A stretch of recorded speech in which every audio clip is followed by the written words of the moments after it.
Oui, bonjour, c'est Thierry. Je vous retrouve pour le week-end du 5 septembre 2020 et les événements récents m'ont permis à nouveau d'appliquer un petit outil bien utile parce que je trouve que la probabilité de réalisation est parmi une des plus fortes que je connaisse. Donc je vais vous le partager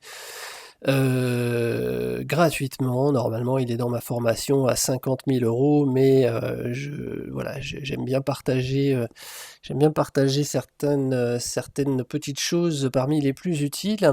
Et donc là, je veux parler, pardon, du retour vers les bandes de Bollinger. Alors, j'en parle parce que, sans critiquer, j'observe qu'il y a un grand nombre d'analyses techniques et graphiques qui, alors, on évolue hein, au fur et à mesure. Alors, on est beaucoup dans les Heikki Naishi en ce moment, on est beaucoup dans dans des styles, ça évolue sans arrêt de toute façon, mais je retrouve rarement des bandes de Bollinger. Et les bandes de Bollinger sont utilisées lorsqu'elles sont dans des analyses essentiellement pour voilà, donner un petit peu une idée de la tendance, des bornes, etc.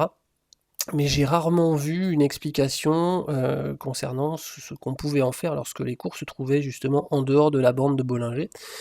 Donc moi, c'est la façon dont je m'en sers. Alors petit rappel, même si on n'est pas dans du conseil, hein, mais comme c'est là récent, je vais vous parler aussi du S&P et que c'était il y a 2-3 jours. Je vous rappelle quand même que c'est pas, bien entendu, un conseil d'achat ou de vente pour la suite et que vous êtes entièrement maître de vos décisions et que comme vous pouvez le voir sur ma photo de profil, je ne suis pas un spécialiste des marchés financiers. Voilà, je préfère vous le rappeler.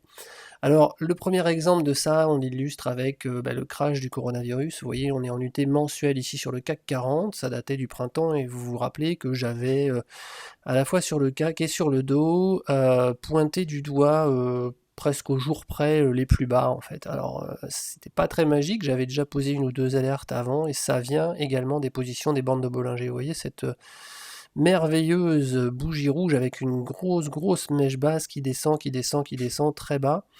Donc quand on arrive en fait à la fin du mois, vous voyez qu'on n'a plus que quelques jours au niveau d'un mois et qu'on se rend compte qu'on est ici, que c'est dans le prolongement en plus d'un support, d'un diamant hypothétique, et puis surtout que la bande de Bollinger n'accompagne pas, elle n'a pas eu le temps d'accompagner tellement la correction s'est fait fortement, tellement on était dans une sorte de range avant et qu'on n'était pas en phase baissière. Donc la bande de Bollinger n'a pas le temps de suivre, elle n'a pas le temps de descendre et elle n'aura pas le temps de descendre fortement, même si on reste là à l'ouverture de la bougie suivante. Ça veut dire que vous avez de fortes chances d'avoir un retour vers la bande de Bollinger inférieure lorsqu'on est en bas, ou le contraire lorsqu'on est en haut. Là, je vous donne l'exemple d'une chute très forte.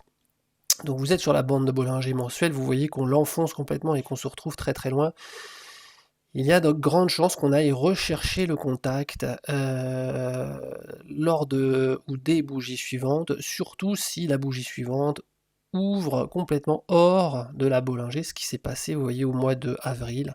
On a ouvert ici, on a continué un petit peu vers le bas, on a bien entendu été rappelé un petit peu par l'énorme trou d'air du mois précédent, mais malgré tout, là, ici, vous voyez, quand on avait fait cette partie-là, on était totalement hors de la bande de Bollinger mensuelle, et donc on est retourné au contact. Alors en général, moi, la stratégie que j'ai, hein, c'est d'être donc de simplement chercher à compenser cette survente extrême, et donc de prendre une position souvent longue et d'aller attendre d'être au contact de la Bollinger, et puis de sortir, je cherche pas plus, ou en tout cas je sors sur une partie de ma position, ce que j'avais fait à l'époque sur le Dow Jones pour pas prendre de risques. Donc voilà, et vous voyez qu'en plus on peut aller regarder sur les unités plus courtes, je vais vous les montrer ici, voilà le même CAC 40 sur l'unité hebdomadaire.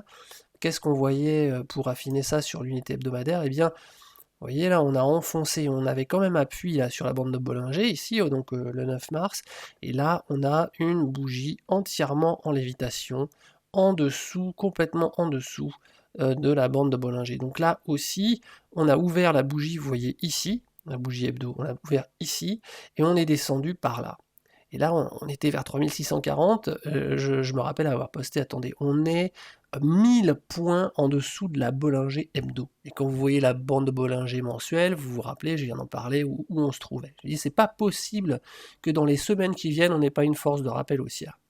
Et donc voilà, c'est ce qui m'a fait anticiper les points bas et le retour vers, dès la bougie suivante, vous voyez, le retour au contact vers la Bollinger inférieure.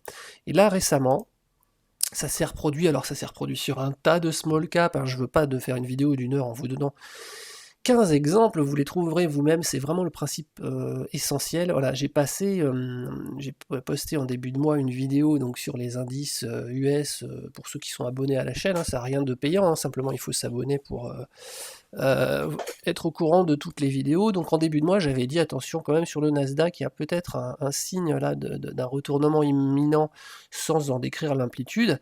Et vous voyez, on retrouve exactement le même phénomène, j'avais expliqué.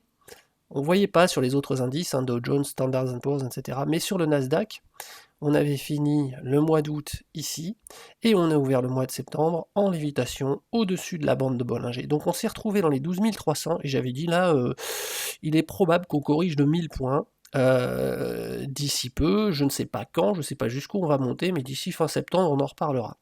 Et regardez ce qui s'est passé, la correction de la fin de cette semaine, jeudi, vendredi, voilà, c'est venu.